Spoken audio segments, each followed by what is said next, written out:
Oke, di tutorial kali ini kita akan coba untuk membahas mengenai fitur-fitur yang ada di HRM ya, atau Human Resource Management. Kita bisa mengaksesnya melalui seperti biasa button bisnisku, lalu kita klik yang HRM ya. Nah, kalau kita lihat di sini, ini adalah dashboard dari HRM atau Human Resource Management atau sumber daya manusia.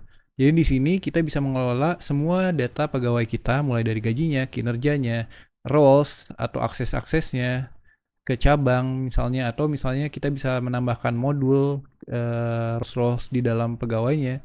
Lalu kita juga bisa otomatisasi untuk penggajian dan sebagainya ya. Kita coba satu persatu. Jadi di halaman ini kita bisa melihat di atas tuh ada button untuk menambah pegawai ataupun kelola branch. Lalu di bawahnya kita bisa melihat ada statistik, ada total pegawai, ini total pegawai yang ada di list kita. Ada yang aktif, di sebelahnya ada statistik aktif.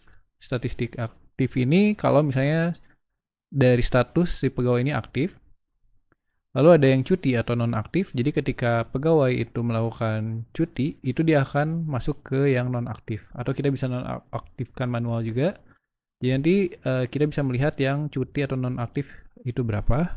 Lalu ada sebelahnya lagi adalah total gaji per bulannya ya. Jadi kalau misalnya kita punya multiple pegawai, kita bisa menotalkan per bulannya itu berapa gaji yang harus dibayarkan. Jadi ini sangat mudah untuk kita lihat secara statistik total gaji yang harus kita bayarkan. Lalu tentunya di sini ada salah satu contoh pegawai gitu ya. Di sini kita bisa filter yang cuti, yang tidak aktif semuanya.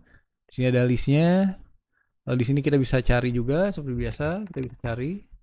Lalu di sini kita bisa melihat di bagian list pegawainya ya.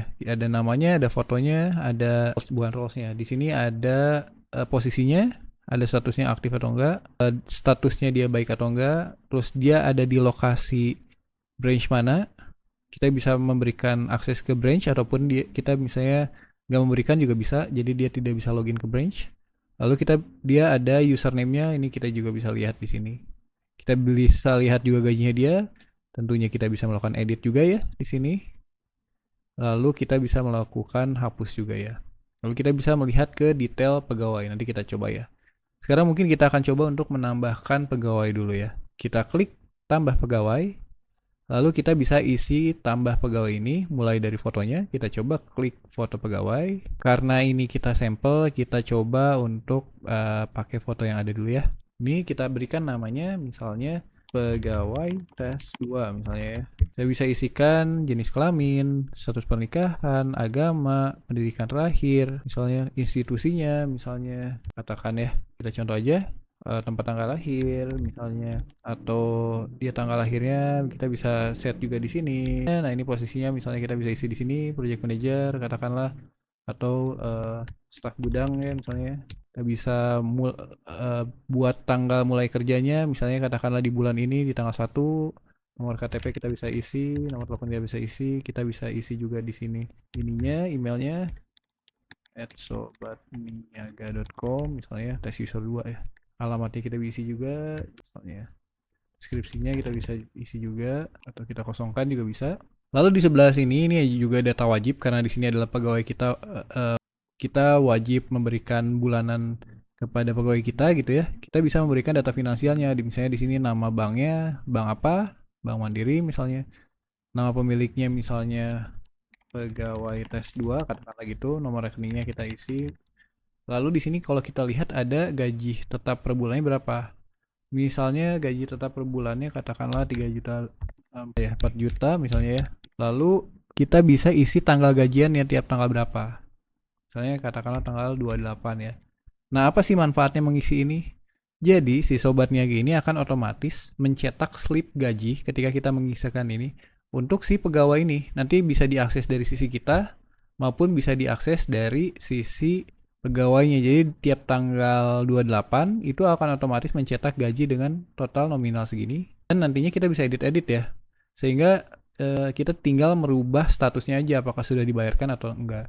Nah, bagusnya juga kalau kalian punya Bishcash, kalau kalian naruh di Bishcash ini, itu kita bisa otomatisasi juga. Jadi nggak perlu transfer manual. Kita bisa tinggal otomatis aja set gajinya berapa, tiap tanggal berapa tiap gajian tanggal berapa, pas kita klik bayar itu akan otomatis mentransfer ya tanpa kita harus masuk ke rekening kita. Jadi nanti akan otomatis mengurangi dari Bizcash yang kita punya gitu ya. Dan itu sangat mudah dan efisien ya. Lalu kita bisa lihat di bawah ini ada akun and branch. Jadi kita bisa tidak kita bisa si pegawai ini tidak kita masukkan ke dalam branch.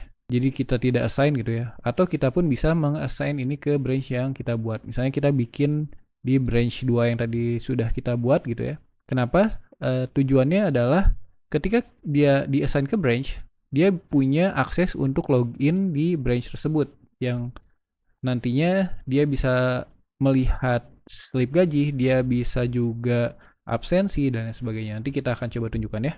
Lalu kita tinggal isikan username-nya. Katakanlah coba ya, pegawai tes 2 misalnya katakanlah. Kita pegawai tes 2. Lalu kita bisa kirim kita bisa berikan password di sini asal, atau kita bisa klik random, atau kita bisa isi aja ya. Ini kita pakai password dummy dulu. Kita bisa klik ini untuk kirim username dan password ke email pegawai. Kalau tercentang, dia akan pas kita save, dia akan otomatis mengirimkan data ini ya ke pegawai kita ya. Jadi username-nya apa, passwordnya apa, branch-nya kemana, loginnya, itu akan otomatis. Karena ini kita sedang uji coba, kita nggak usah diaktifin, jadi nggak akan ngirim email. Kita tinggal klik simpan pegawai. Nah, ketika kita udah simpan pegawai, maka pegawai ini akan masuk di list pegawai kita gitu. Nah, di sini kita bisa lihat ada klik detail. Nah, ketika kita masuk ke klik detail, kalau kita lihat di sini ada detail dari pegawai. Kita bisa lihat data diri, data finansial yang sudah kita buat tadi, ada data penggajian. Nah, ini akan otomatis kalau misalnya dia di sini kelihatannya gajinya setiap tanggal 28 misalnya ya, dan setiap bulannya 4 juta gitu ya. Otomatis di sini akan ada list slip gaji. Jadi dia akan muncul nanti slip gaji yang bisa dicetak ke PDF dan sebagainya, baik dari sisi user maupun dari sisi pegawai ya. Lalu kita lihat juga di sini ada branch login dengan detail-detailnya, ada kontak, lalu ada ringkasan juga. Nah, kalau kita klik di sini ada absensi ya, kita bisa cetak juga. Lalu di sini ada izin dan cuti. Nah, di sini kalau misalnya ada dia memang izin atau cuti, dia nanti akan muncul di sini, kita coba ya. Lalu kita juga bisa mengassign role yang sudah kita buat. Misalnya kita ini karena staff gudang, kita klik staff gudang, simpan perubahan di roles-nya. Nah, kalau kita lihat karena sudah terakses, kita balik. Nah, ini kan sudah staff gudang. Nah, kalau kita lihat dia sudah punya role di staff gudang. Nah, kita bisa coba untuk login URL ya. Nah, ini kan login URL-nya karena dia masuk di branch 2, kita tinggal login pakai username-nya ini dengan password-nya ya. Kita masuk ke dashboard pegawai. Nah, kalau kita lihat karena dia punya role yang sudah kita assign, di mana role kita assign ini adalah staff gudang yang bisa melakukan akses ke warehouse untuk view, create, edit, dan delete. Ini kalau kita lihat di bagian modul, itu ada ya warehouse ya. Dia bisa melakukan akses ke warehouse ya yang sudah kita buat ya. Lalu juga kalau kita lihat di sini juga dia punya absensi. Nah, kalau kita lihat di sini absensinya masih kosong. Kalau kita buka ke sini, dia bisa melakukan di dashboard tuh, kita bisa melakukan, pegawai kita bisa melakukan absen masuk dan absen keluar. Kalau kita klik absen masuk, dia masuk ke absensi, kita tinggal klik absen masuk aja. Ini kita coba aja ya.